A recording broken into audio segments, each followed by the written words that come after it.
Q2. So for more information, you can view our official website. I'll paste the links at the chat box. So together with us, we have three authors who have been published their articles in MJMs.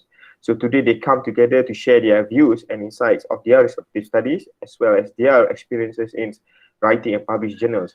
So before we start, I would like to highlight to your attention while the session is ongoing. Please keep your microphone and audio muted. If you have any questions, please type in the question in the chat box, and the speaker will answer your question at the end of the presentations. So without further ado, I would like to start with our first author, Mr. Wayan Sudirana. Mr. Wayan Sudirana is one of the Bali well-known professors, composers, teaching, and active in performing across Bali and internationally. His current research includes the development of new music in Bali, sacred and ancient texts, about traditional music and compositional methods, choreography in music performance, ajar pair drumming, and Balinese popular music. He is currently an assistant professor at the music department at the Indonesian Institute of Art, ISI, Denpasar. So without further ado, please welcome Mr. Wayan Sudirana. Thank you, Aiman, for the great introductions, and also for Dr. Claire. Thank you for asking me to do this session today. And I'm sorry, like I have a problem with my laptop, my computer, and I'm now borrowing my son's laptop because it's somehow like my laptop doesn't want to, like the screen doesn't want to turn on. It's just like blank black. So luckily I was putting my presentations on Google Drive so I could download it just now. It was give me like a heart attack this morning.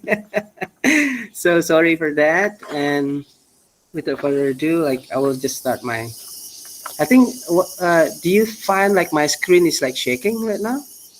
Yeah, a bit. Yeah, I think, I don't know what happened. So let's just try. I'm just going to start. I'm going to share screen.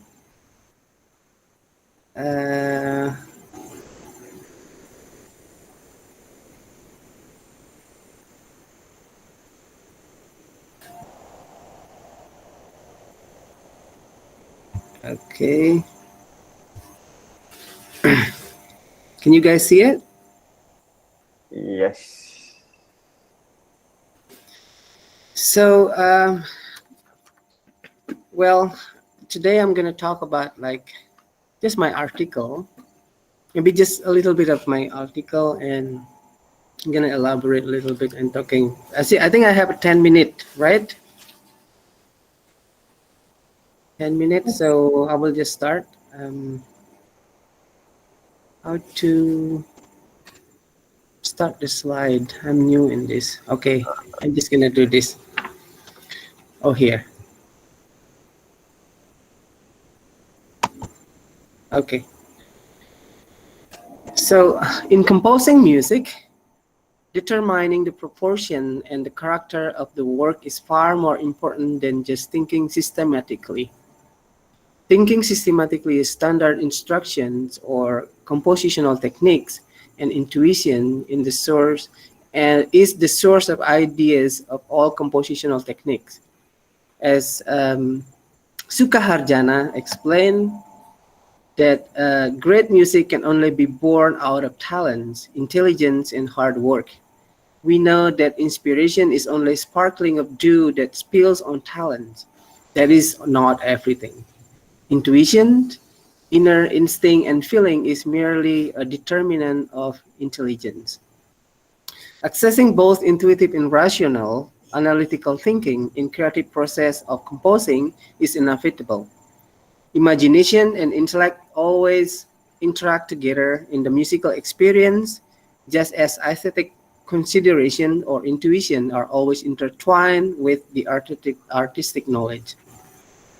For many contemporary Balinese composers, dissatisfactions with what has been obtained from the past and the need for change and new ideas is a reflection of the developmental process in culture.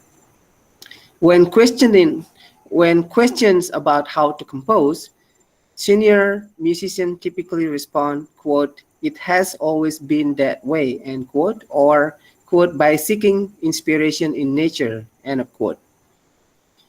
But young composers are no longer content with these responses and are questioning the answer. When questioning conceptual processes that of music making, the image of the composer is often intellectual and spiritual because it somehow relates to the Balinese theological belief, the sound and cosmology, or the pengidar buana. Most Balinese composers voice innovation in composing new music. Innovation is usually linked to creativity and intellectuality. These two closely depend on how composers translate their intuitive thinking into concrete works. As Setiawan said that compositional works are actually intuitive works. Traditional composition processes also involve intuition, although most older composers are consciously unable to break down his step in composing. Balinese traditional composers usually have the passive knowledge. It can be argued that the combination of intuitive or spiritual and cognitive or intellectual thinking underlies the compositional processes of Balinese traditional composers. So sorry, Sudi, your Yeah, your PowerPoint is not. It's still at the first PowerPoint. Have you gone through to the my what? your PowerPoint? It's still at the first page. Okay.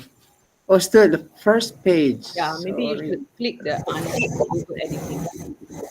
Can you see the second page now? Yes, yes. Thank you. Okay, I'm just gonna do this. Sorry. Harjana said that the composer have confidence in their character and are mysteriously as well as full of curiosity and surprises. This led into always focus on subjectivity, uniqueness, and breakthrough. The important trilogy to measure the composer's personal responsibility. Subjectivity is a reasoning within the composer's mind, which absorbs all experiences and knowledge. From here, ideas are melted down to a concrete form of work by referring to uniqueness and breakthrough as the primary intentions. Uniqueness is a quality of the composer's own identity, while breakthrough in composing is the innovation. Composing new music for gamelan for most Balinese contemporary composers requires subjectivity, uniqueness, and innovations. Moreover, technical skill, taste, and inspirations also play an important role in realizing unique and innovative works. In other words, composer must formally master the technical skill and optimize their musical senses, equipped with imaginations, before being able to seamlessly perform compositional mechanism. In order to achieve this trilogy, Balinese composers are inquiring into the answer of compositional theory they acquired from their senior. Young composers are more critical of the answer or theory they learn from the elders or from school. Contemporary composers continuously explore their identity or uniqueness and innovations. With the belief that identity is innate and is constructed, and with modern technology providing easy access to informations, they are exposed to a wide range of musical culture and directly or indirectly from their own understanding of compositional methodology. These composers want to be a quote-unquote true composers, a composer who dare to face challenges and seek for identity and innovation, as opposed to what we call in traditional is penata tabo, or music arrangers associated with the traditional musical form. In 2016, a new movement entitled Komponis Kini emerged in the Balinese compositional scene held in Bentara Budaya Bali or Kompas Gramedia Institution. This movement was conceived as an attempt to reform or giving new format and meaning or reinterpretations of classical or and or existing music, as well as performing music creation that are entirely new. This event is open to young composers to pour out their thoughts in compositions. Together with the curator Wayan Dana, Dewa Alit, and myself, this event became the only event that focused entirely on music baru untuk gamelan, or new music for gamelan movement in Bali. So the Componist Kini is planned and sustainable education event, and also a quote-unquote contest arena of new ideas for young composer. This planned and sustained effort is intended to not only provide enlightenment, but also to share appreciation for the community, to celebrate new art forms with high quality artistic achievement. Componist Kini is also an arena for new gamelan composers to express their latest achievement that reflect the authenticity of their creative journey. In addition to music performances, the event will also enrich with a post-performance dialogue with the composers as an educational session and creation accountability of the music performed. Journey. So one of the pieces premiered in the Communist Kini event is called Journey. A new form of music for gamelan composed by Wayan Yudana. Yudana introduces the concept of new gamelan orchestra with truly new achievement, utilizing the space of silence and breathing in rhythm with the music to create a musical union. Thus, for Yudana, the Balinese gamelan succeeds in becoming an art form that continues to live and breathe with the 21st century.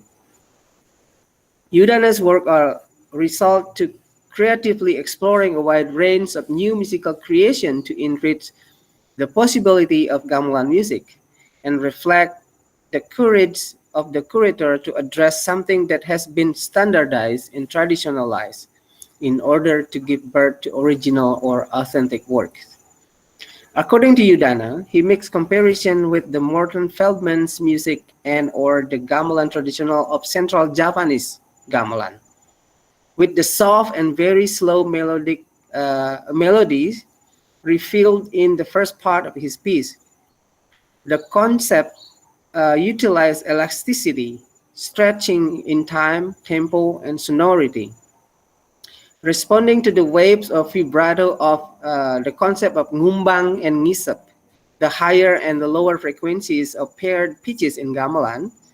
He creates a meditation space where the pitch organization of the melody are connected in the mind of the listener. The first part of the piece is marked at the various point with a soft beat on jegogan, the bass metallophone. He also added floating tones and flute that created the aura halo, what he said, the sense of halo. And cantilan and pomade, the metallophone, added elements of nervous squeak or suggestive tremolo. He feels that these subversive sounds are meant to prevent the work from becoming too flashy or fricious like the gamelan gong kebiar in Bali.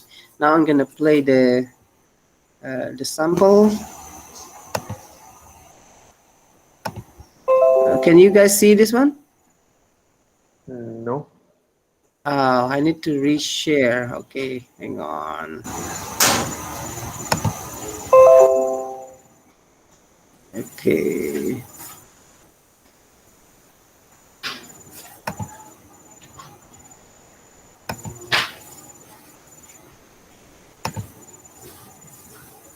Should I just share the entire screen, right? Yeah. Okay. You guys see it now? This one? Yes. Okay. So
So that is the first part of the piece. This piece is actually like 20 minutes long, and it was premiered at the Compositional in 2017, and also like it was brought to the event in Europe. It's called Europalilia.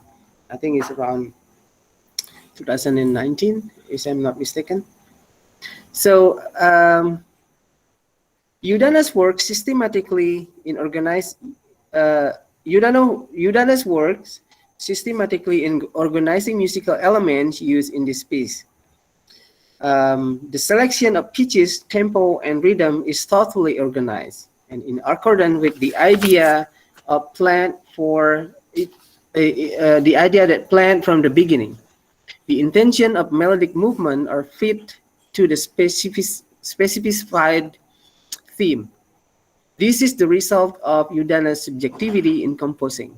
The uniqueness of Udana's compositions lies in the new form of structure of the piece.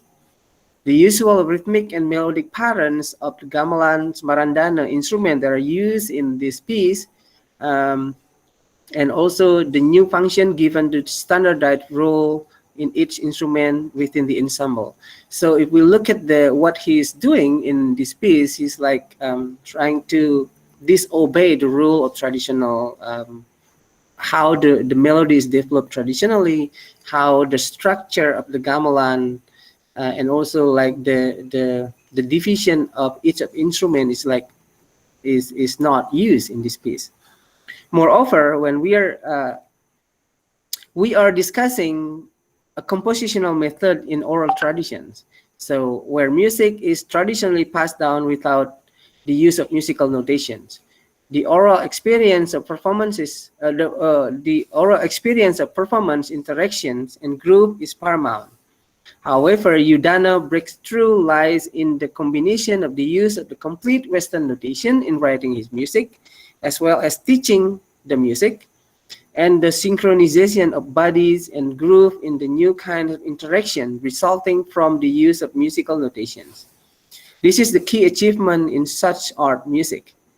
So like when we talk about Bali, like as you guys might be know that, the music has passed down through generation by like just copying what the elders do. So in composing new music, so sometimes like composer like Udana and also myself, I use Western notation.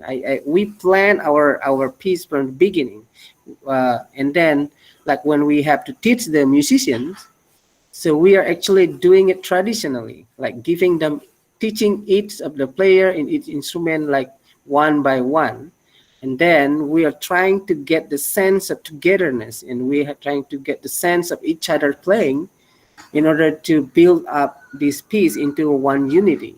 So like the challenges is over there while we combine both system, like the plant system and also the oral tradition one. So Journey is a piece that includes listener beyond their expectation. It breaks new territory with innovation and patience. Often this kind of music introduces new technique for traditional instruments as well as presenting traditional instrument in new ways. This music challenges the traditional foundation of melody, harmony, rhythm, texture, structure, dynamic, notation, length, size, and form that perfectly stand alone. So I think that is my presentation. So I'm open for discussion later. Thank you. All right, thank you, Wayan Sudirana. So next, we will have Mr. Christopher Adler. All right. Hello. Hi, okay. All right, a bit brief. Christopher Adler is a composer, performer, and improviser living in San Diego, California, USA. He is a professor of music and director of Asian Studies at the University of San Diego. His music draws upon over 25 years of research into the traditional music of Thailand and Laos and background in mathematics. He is a foremost performer of new music for the Kayens, a free reed mouth organ from Laos and Northeast Thailand, and he has composed extensively for instrument from Asia. So please welcome Mr. Christopher Adler. The floor is yours. Thank you very much. Can you hear me okay? Yeah, very good. Okay, so let me share the PowerPoint here. Oh, there it goes. We'll just give it 1 second. Okay, great. So thank you very much for the opportunity to participate in this forum, and to the editors for publishing my article. Zaum Box, New Music for Speaking Percussionist, in Volume 9 of the Malaysian Journal of Music. Although I have worked with Asian instruments and Asian musical traditions in many pieces, the composition discussed in this article is not one of these. However, all these works do share an important feature, and that is that research comprises a significant part of the creative process. I particularly enjoy carrying out research, both as a means of personal enrichment and as a way to creatively engage with new ideas through music. So many of my compositions have grown out of ongoing research projects into areas that include mathematics, musical traditions in Thailand and Laos, classical Latin literature, and in this case, Russian futurism. In the beginning of the 20th century, futurism was an international artistic movement that responded to rapid advancements in technology, urbanization, and social revolution. Futurists believed the world was in a state of transformation, and that through artistic means, they could contribute to and even help to direct that transformation. In Russia, artists, composers, and writers made radically adventurous advances in abstraction and intermedia that anticipated later artistic developments in the 20th century.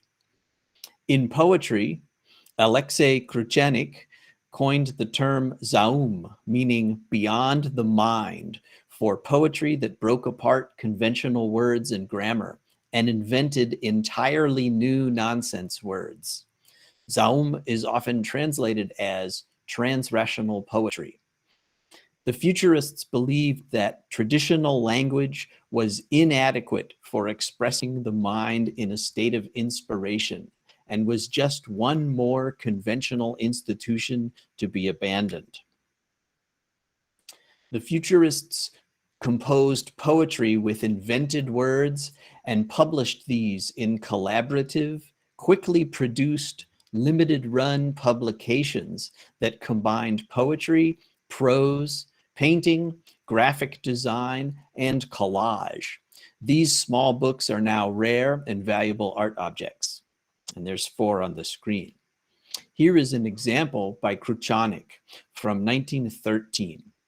In this early example of pure Zaum, in which none of the words have meaning, there is a trajectory towards abstraction as the words seem to dissolve into sounds. And I'll read it. Dear bullshil, ubeshur, skum, vi so bu, el is. My composition, Zaum Box, is a collection of 10 compositions for solo speaking percussionist, each setting one Zaum poem. They can be performed individually, or any number may be grouped to perform as a set. I approached composing these pieces as an imaginative inhabiting of the frenetic joy, passion, and optimism of the brief utopian futurist period. Because each Zaum poem is all or mostly nonsense, the text is a kind of sound poetry more akin to music and suitable for creative manipulation as musical material. Some of the compositions are conventionally notated, that is, with notes on staves, but the notation is arranged visually to relate visually to the appearance of the poem as it was originally published. That's the original poem up on the left and the piece that I wrote to set that piece on the lower right.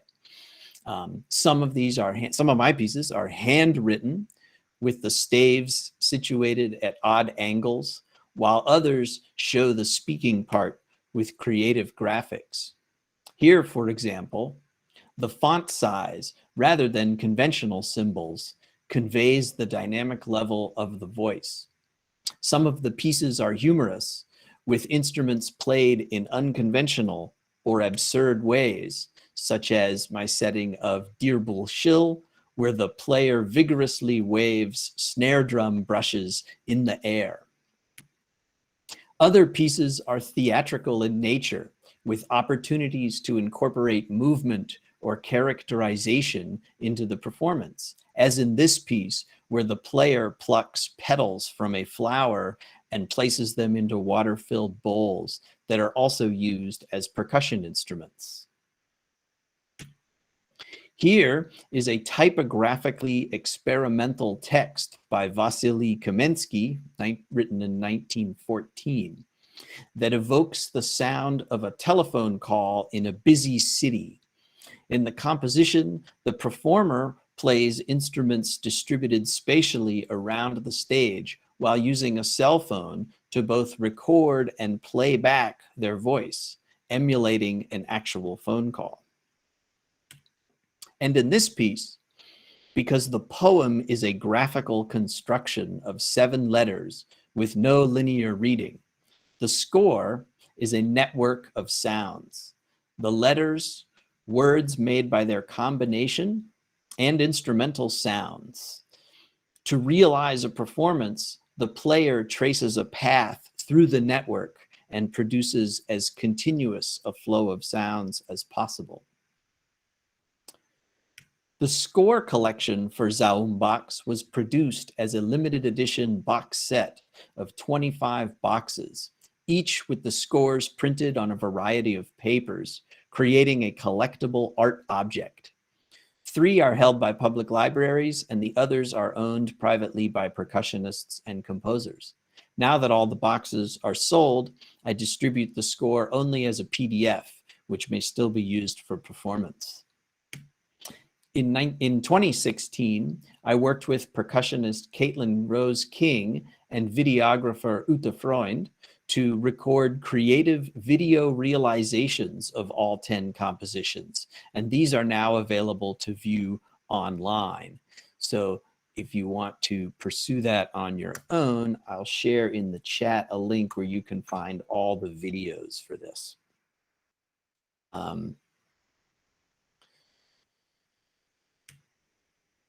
Oops, did I get ahead of myself? Let's see. Yes, there it is. There's the link. And moving on. Caitlin invented characters for each piece, which she could personify in performance, expressed through how she speaks, how she plays, moves, and even what she wears. Staging, lighting, camera angles, camera motion, and editing were all inspired by the look and sound of the scores and by the characters that Caitlin developed. And each video has a unique animated title sequence made by the videographer that was inspired by the score. The videos serve to demonstrate one possible interpretation of each piece and serve as a reference for understanding the instructions in the score and for pronouncing the Zaum words. There's no dictionary for words that don't exist. And these may help other percussionists who may seek to learn these pieces. The 10 videos range from 7 minutes long to 17 seconds long. So to close with an example, I'll show you the video for this piece. It's the original poem by Alexei Kruchanik, you see on the left, written in 1918. It's just these words. These are all nonsense words in Russian. And then on the right is the musical setting. And so let me switch over to a tab and we can watch the video of that one.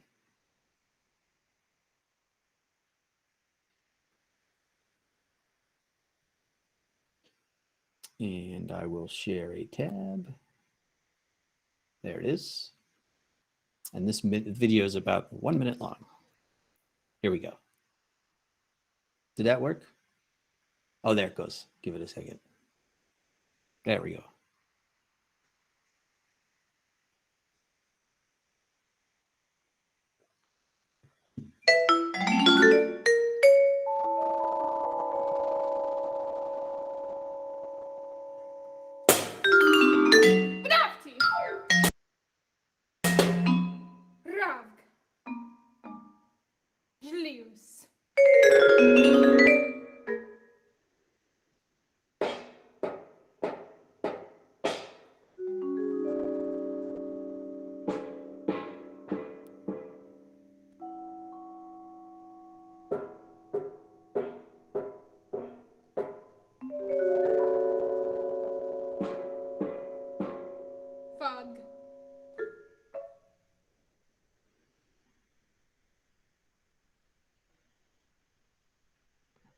There we go. In this case, the credits take up half the video, but some of them are a little longer than that.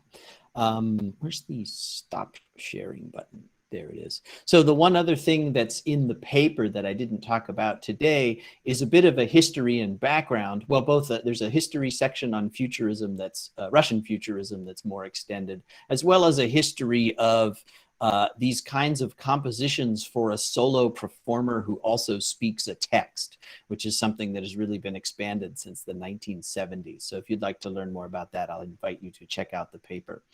So with that, I'll close it. Thank you very much. Thank you, Christopher. So next, we'll have Isaiah. So Isaiah is a Malaysian composer who is greatly influenced by his cultural and educational backgrounds.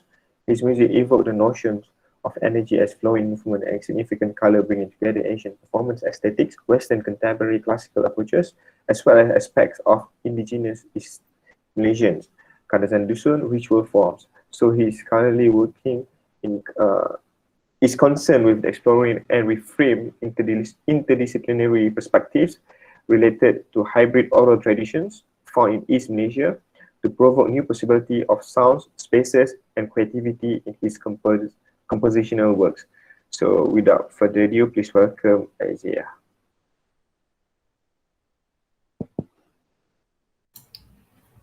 Very good morning to everyone. Thanks for inviting me for these sessions and to share some of my thoughts of my previous works and writings. And I'm so grateful to be published in MNJ. Sorry, can you hear me clearly? Because I'm having problem with. Thank you so much. I see you, Chris. I see Ayman. Okay. So can you see my slide as well? Okay, yes. Great. Okay, great. So just give me a minute. Okay. So today we'll be sharing some of the thoughts about my previous writings, Inbetweenness, Transcultural thinkings in my compositional practice. I'm just going to give you an overview of what exactly this paper is. Basically, it's talking about the notions of Inbetweenness through cultural thinking, again, in my compositional practice. And it was greatly inspired by Tsie Tsang's philosophical ideas of wavering as a way to navigate processes by which insights emerge from collaborative investigation. And the third one will be at the center of the works will be a project for interpretation, and it's one of the earlier projects focusing on music and dance installations associated with gong installation, which I sought a creative threshold for opening new cultural dialogue to deepen my experience and understandings of the notions of entanglements and of how highly diverse elements can be unified through collaborations in my compositional work. So there's some of the early discussions I have introduced in the beginning of the article. So subject matters of making intercultural arts and questioning the definitions of cultural identity as over the years occupied the Malaysian artists who especially engaged their creativity within the contemporary art world. As one of the significant artistic movements happening in Malaysia is that local scholars, artists, musicians, and composers have sought out a common language and cultural identity across the country with which they can associate their work within the communal societies and thereby claim to be local artists. And the third one is the ideas of finding an emergence unity between differences, however, also raises questions around sustaining and transmitting very specific cultural practice to support community cohesion within, in sometimes fragments, identity politics, and this has also been very much part of my everyday experience as an artist in Malaysia.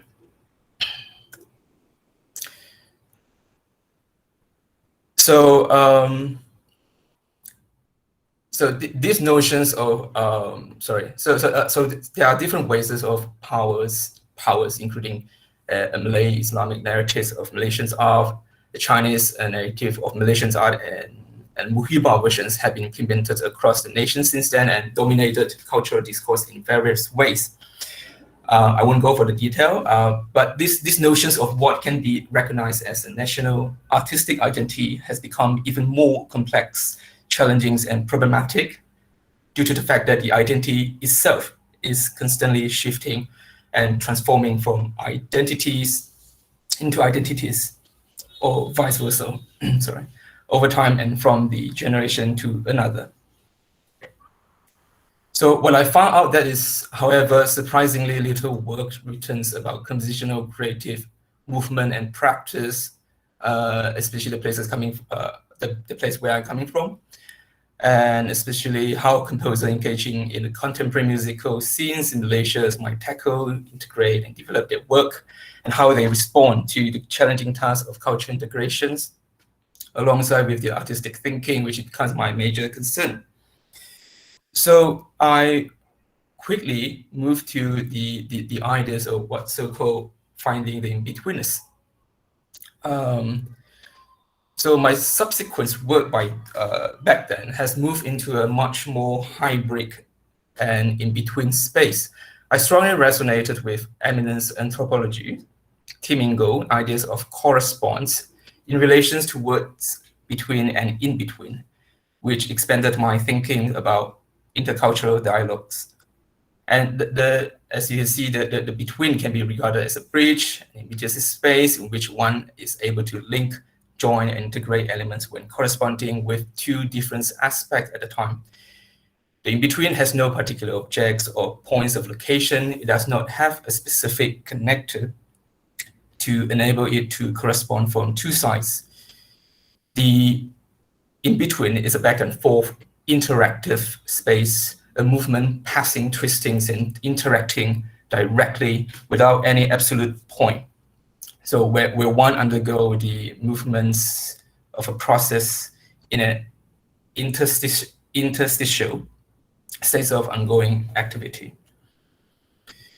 So my previous work, Tong, a 10-minute work involving with storyteller, dancers, and music, has led me to directions of what I discovered in the process of collaborations, was that the music presented on the stage was no longer same as it was original plan, but it was becoming other. And I would like to play just a short moments of the previous work, Tong, maybe just 10 or 15 seconds. Sorry, jump to maybe.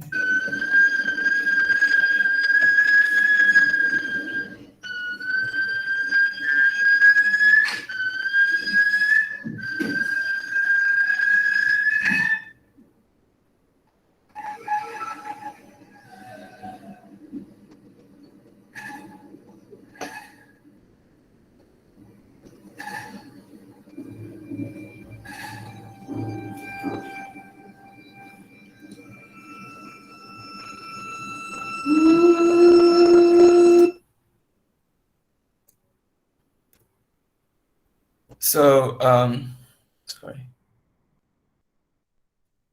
The notions of becoming and cross-closing through collaborations with the dancers and the storyteller, the musicians, and the stage itself during each sessions of discussion seems to be re-identifying themselves naturally, that even though no further changes was made to the music notations. And to me, this transformative experience, a piece of music eventually becoming another kinds of work, was powerfully authentic. And this realization strongly relates to how Ingo described the intimate relationship between making and growing, quote, moments of making punctuate the process of growing. And what I understand from this is that creative work can be thought of as cultivated rather than made, or the practice of making is a process of being responsive to conditions, to stimulus and opportunities for interaction that evolve in a similar way to how organic things grow in nature. So it's a journey of discovery through knowing the words, or perhaps, again, as Ingo say, a guide to rediscovery. So what interests me about this wavering idea, however, is the process of its becoming, which I can relate to my own process of creative evolutions, in which a diverse range of experiences of artistic interchange fertilized and guided and guided the directions and developments of ideas in my musical works.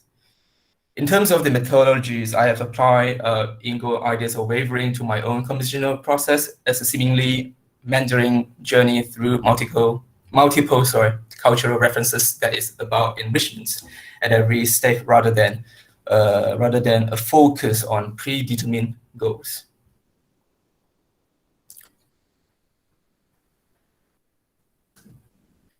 So move to the ideas of learning skill, the learning skill for intercultural exchange, the word for Inbetweenness.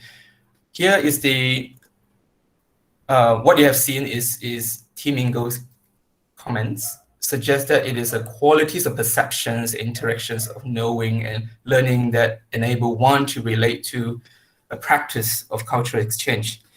And it contains that distinctive cultural knowledge consists of different types of skill, which this is not a matter of learning a physical technique from others, but of building up a new forms of skill involving other modes of perceptions and different priorities.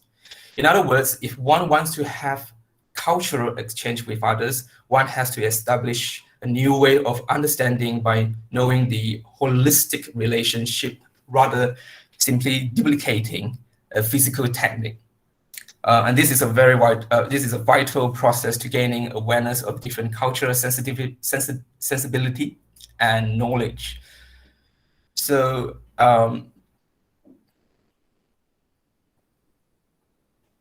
so the perceptions of the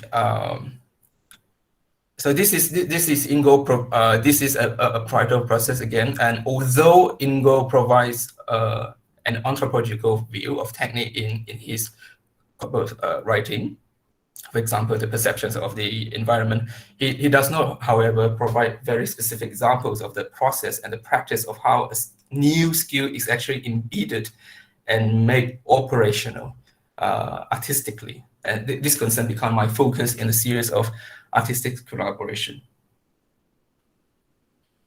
So Inbetweenness is an evening-long performance installations piece exploring dialogue between music and dance.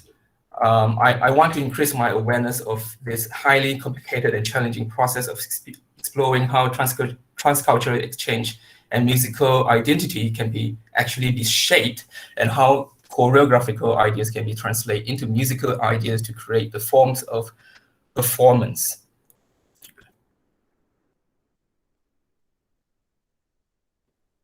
So I found a resonance with this elements of uncertainty, or rather dynamic fluidity, by which a dancer experiences move and choreograph his or her movement, and could connect it to the way I read a written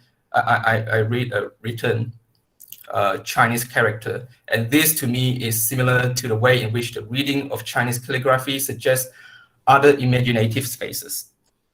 So in reading Chinese brush calligraphy, for example, I find myself tracing the strokes with a kinds of internal physical dance, mentally writing the strokes as I read.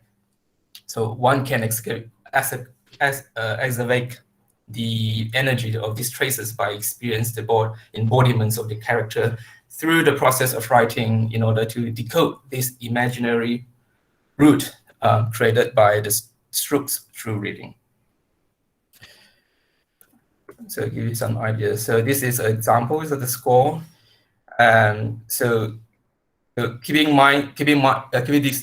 this idea in mind, I began my first experience by sorting out of the musical as well as choreographical ideas and reformulating them into fragments hybrid rotations. And this is an extract of the score illustrating the opening pages of choreography starting from a solo dance, and I have prepared some a video for you to see how actually this being presented.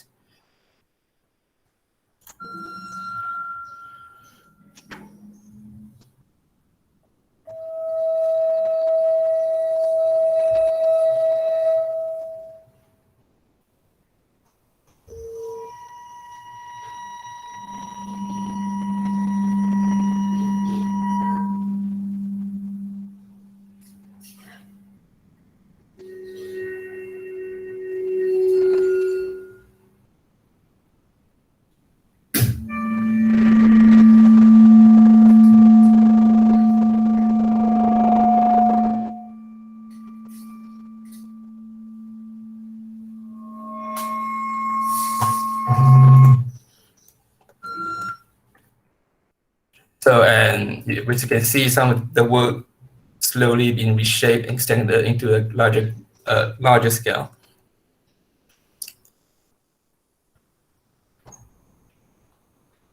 So, well, this is also one. This is one of the early sketches illustrating how the dancer translated and reformulate her choreographical ideas from the notations I created. So, so at the center of the work is a set of 52 Kadazan traditional gong, new and old, of different sizes with different tuning, which suspended throughout the performance space. As you can see, this is how the work being stages, and below that is you can see clearly how the instruments being placed and positioned itself. Yeah, and so well, the whole setting up in terms of the interior architectural concept of the gong installation was derived from the forms of the Chinese traditional audience chambers, which was adopted to form the installation's outer structures by coupling each speaking gong with another tawa hanging and placing them on the bar at different corners. So I won't go for the detail. So this is some of the clips where during the working process, and so over the time, this implementation gradually forms a reciprocal relationship in which I strongly experience a kinds of chemical exchange as dancer and musicians started experimenting by assimilating each other's performative embodiment.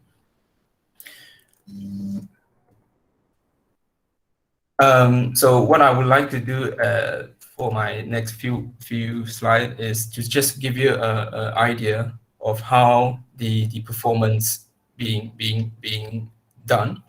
Here is sorry to cut you off, Isaiah. I think we only have 1 minute more because probably okay. Extended. Yeah. Great. Okay, so I'll just quickly go to the conclusions, and I will play some of the clip later.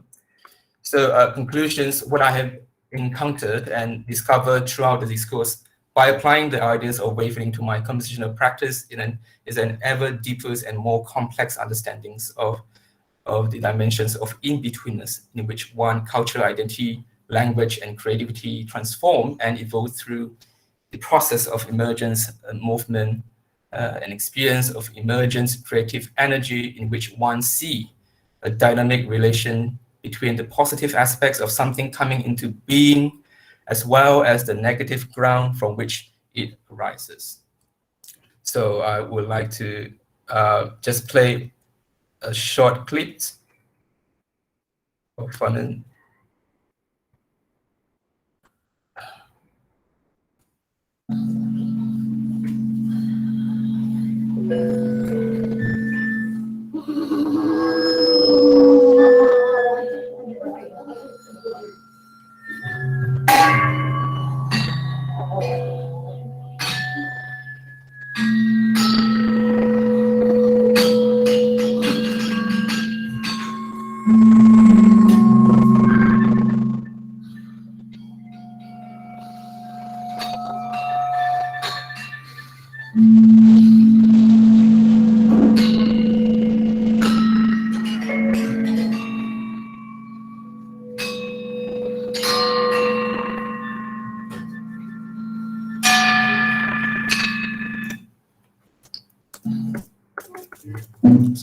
Sorry. Thank you.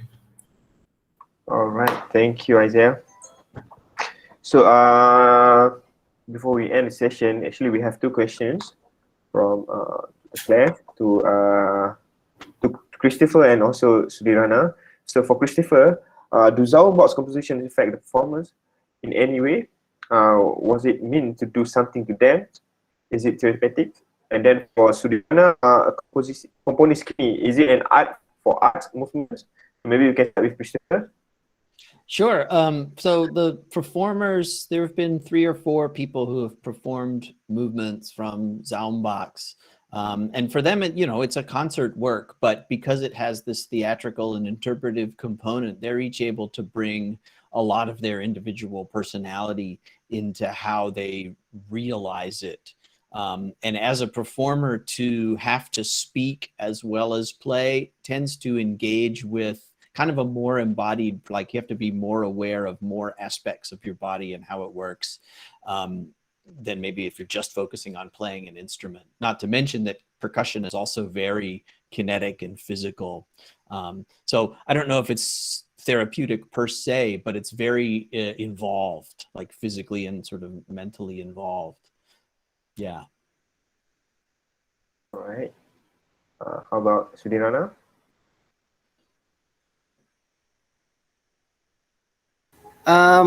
Yeah, it could be said like that, Claire. It's like art for art. From a long time ago, like the Balinese music is always functional, like always played at the temple ceremony, or it's always related to a temple, a ritual. So componist kini is like more about like trying to give a new to an attempt to reform, like giving a new format and meaning to the composition. So yeah, it could be said like art for art. Thank you. Thank you. Our last questions to Isaiah. Do the composers need some awareness to their own cultural background or distinct the cultural influence as a requirement to explore into culture processes? Thank you. The contemporary music. Yeah. Yes and no. For me, I think it is not a require. It's not a requirement. But I think an awareness, whether it's conscious or unconscious, is perhaps one of the beautiful things for the artists to observe what he need or what it has to be done by then for him or for her. So yes, definitely is a yes and no for me. Thank you so much for the question. Okay, so I think we have to finish the sessions. Ayman, there's another question from Christopher for Sudirana. Oh, sure. Yeah, because this is a talk forum. The discussion part is actually quite important. Yeah, right. So, okay, we proceed to the questions. For Sudirana, you mentioned that componist kini was for the community. So, what is that community? Is it a new kind of information based particular on affinity for the new music? And so, does this operate differently from a traditional notion of music for the community? Sudirana? Thank you, Chris. So as I said before, like music, Balinese music, or anything that related to music in Bali is always used for ritual and for the communities. So the community that I mentioned for in the componist kini is it's like a community of composers or like artists or seniman, what we call in Indonesia. They are really concerned about new music. So we are starting to form our like own community that share together like what will we do for Balinese music in general and how the future of Balinese gamelan music would be. So this is what community I meant in the in the componist kini. So in relation to like traditional community, like I think where they are Balinese people and some of maybe like people from Java or composer from Java who live in Bali. So I think they are like the intention is just to share together like how would be where should we bring the new music for gamelan, so where this new music for gamelan is not function as you know as music for ritual at the temple. So like we are seeking into more like the future of Balinese music. Thank you. Isaiah, do you have any questions? Yeah, thanks to the Sudirana. I actually do have a similar questions, and perhaps it's the same questions, and would like to ask Chris, because I know Chris has done quite extensively project works and playing the can over the years. And how would you look at the ideas of community here, and what just in general, and what is the standpoint? And what do you think of the new music as playing as a role in this so-called community? Yeah. Well, you know what strikes me is the way that both of you are sort of talking about new music as community. It reminds me in a way of the history of the avant-garde, because the Russian futurists 100 years ago were doing exactly the same thing, where like-minded people were getting together, not based on their ethnic identity or their language or their politics, but because of a particular artistic vision. And they realized like most other people didn't understand it, so it was much better to stick together. And Schoenberg did the same thing, and then Pierre Boulez did the same thing with Domaine Musicale, and John Cage and Morton Feldman did the same thing in New York in the 1950s. And there's this kind of like this long history of like the new music. There's in a way a tradition of an affinity community based in new music, where its primary source of identity is sort of not doing the traditional stuff that everybody else is doing. And in a way, I see that kind of community still very much the way we think about making new music today. But what's increasingly, I think, interesting about it is the way that those new music communities, plural, are linked. I mean, especially since the 1980s with the internet and now with YouTube and everything, like the Balinese new music community is not distant from the new music communities in Europe or the United States or in Japan. Like we can talk to each other, we can hear each other's music. And so the flow of idea, there's this sort of potential in a way for a kind of global situation of essentially small communities, all of which share this affinity for something that most people don't like. But we gain strength from that, right? We gain a lot of energy from that collective. Exactly. I just want to quickly respond to this kind of discussions, because I just over the I think a few years ago I had participated some of the events organized by PGVIM. I think Chris, you have known the MYE run by Dr. Anotai, and I think that is the one thing really strike me of how we look at this so-called community, and it is what all the issues and challenges have been facing, of what Chris had mentioned, exactly the same, and perhaps it still need time to look at it, and perhaps the space is very important. I mean, we talk about globalizations here, we talk about opportunity, but I think opportunities to exchange that probably is something we have to really look at and stand on this. Hi, I thought it was pretty interesting when Sudi said that although the music is scored by the composer, the composer actually had to go like hands-on to teach the musicians how to actually play that part. So I think some of us, maybe if we are working with communities that are that have no non-Western musical training, I think this is something that we will probably need to negotiate. I think probably with Isaiah too, with the performance. Yeah, I agree. I agree with Chris. You know, when he said like somehow like the new music community in Bali is like really connected to like SOLs, right? Like in Europe. So we are right now like in the Componist Kini movement. Like we receive like a lot of like composition by young composer that were really influenced by like music of others. You know, like this is the impact of YouTube and all the social media and everything. Like the access is really open. Where I remember when I was on that age, young, like it was difficult to find like sources of ideas through internet. And also like to respond to what Claire said about musical notation and where we have to teach our musicians. Yeah, because like I mean, not all of the Balinese musicians can read a Western notation yet.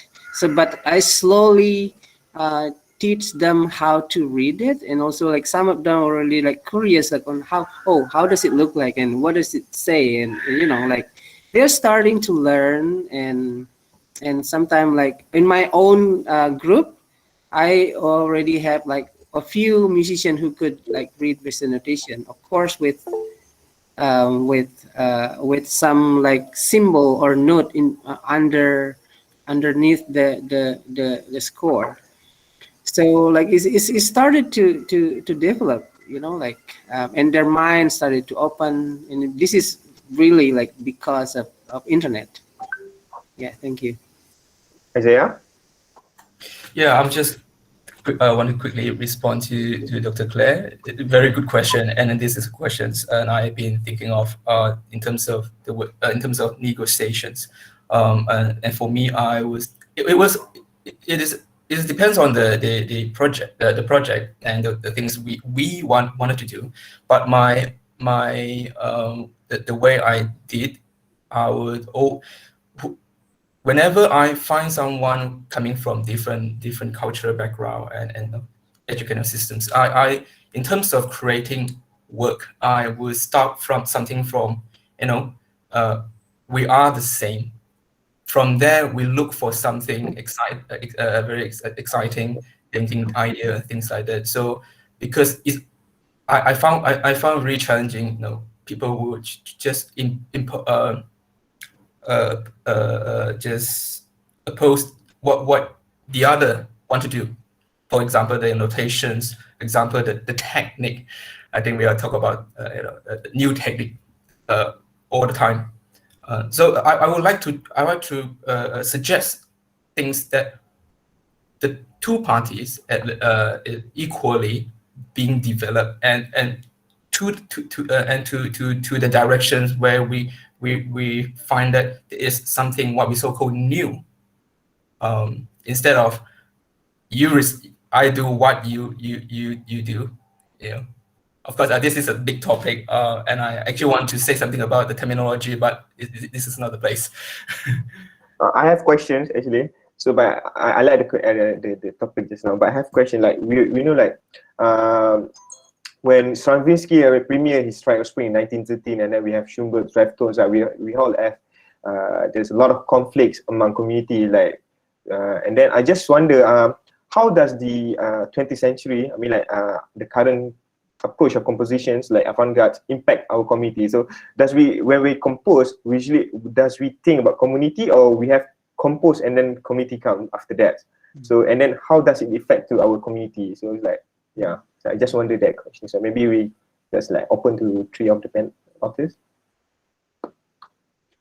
I think it's indicative that just in the last maybe 2 decades that music, like new music festivals, have become very popular, where young composers and young performers, I mean, there used to be like 3 or 4 of these, and now there's like 300 or 400 around the world every summer, where people are moving all over the world because they're dying to work together face to face, because they get so much from interacting with performers. You know, Claire, it's interesting. It's like, it's even among, you know, Western composers writing new music and using notation, like oftentimes we revert to oral tradition, not our tradition, but using in a kind of oral tradition type technique, because when you're inventing a new technique or a new notation, like the performers don't know how to do it.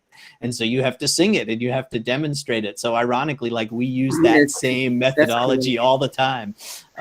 Yeah, But I think yeah. like, I think the music to respond to Ayman, I mean, I kind of think it's both. I think the community, as you find a community, you come into a space where there's ideas that are possible, right?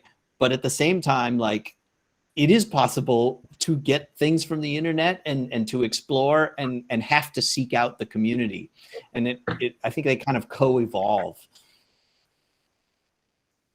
Okay, good. Good.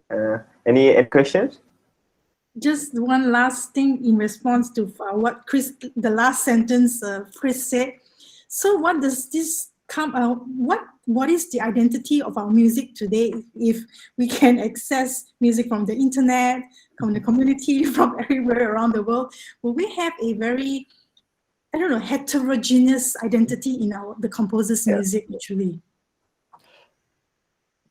I think there's the potential for heterogeneity, right? But at the same time, we form these affinity groups where we're really selecting certain things, and people will say like, well, I don't do dissonant music. I refuse to do this other kind of thing, or I only want to work with these kinds of instruments, or I only want to use electronics or whatever. So I think it's human nature to immediately start to filter things, to kind of find that thing which I think Sudirana said it, sort of to seek that authenticity of it, of sort of what's just authentic to you as an individual, as opposed to just sort of always being like, I'm overwhelmed with so many options, I don't know what to do.